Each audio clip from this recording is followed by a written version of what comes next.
இதோட ஃபர்ஸ்ட் டிசைனே பாருங்களேன் எவ்வளோ பியூட்டிஃபுல்லாக ஒரு நியூ டிசைன் பேட்டர்னாக இருக்குது. ஸோ இது வந்து பார்த்தீங்கன்னா நர்கீஸ் காட்டன். இந்த நர்கீஸ் காட்டனில் இந்த பேக்கில் வந்து ஒவ்வொன்றுமே வந்து நல்ல ப்ரீமியம் எக்ஸ்க்ளூசிவ் பிரிண்ட்டோட வரும். இல்லை பிரிண்ட்டு பாருங்கள், எல்லாமே வந்து வேறு பிரிண்ட்டு, வேறு டிசைன்ஸு. ஸோ இந்த மாதிரி 12 பீசஸ் கேட்லாக் இது. 12 இல்லை 10 பீசஸ் கேட்லாக் இது. இங்கே பார்த்தீங்க அப்படின்னா ஒரு ஃபேப்ரிக் நான் உங்களுக்கு காமிக்கிறேன் பாருங்க.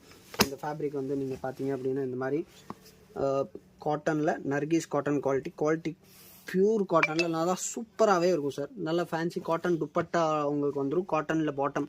ஸோ இது வந்து பார்த்தீங்க அப்படின்னா ஒரு ஒர்க்கிங்கெல்லாம் போகிறவங்க இல்லையா. ஸோ இங்கே பார்த்தீங்க அப்படின்னா ஒவ்வொரு டிசைனுமே வேறு. இது வந்து பார்த்தீங்கன்னா என்ன சொல்கிறது, ஒரு சில கஸ்டமர்ஸ் என்கிட்ட டைரெக்டாக அவங்க ஓன் யூஸ்க்கு கூட எடுத்துகிட்டு போயிருக்காங்க அப்படியே பேகு. ஏன்னா அவங்களுக்கு பேக்கில் வந்து எல்லாமே வந்து வேறு டிசைன்ஸ், வேறு கலர்ஸ் கவர் ஆகிடுச்சு. அதே மாதிரி காட்டனில் நல்ல ப்ரீமியம் குவாலிட்டியாக இருக்குது.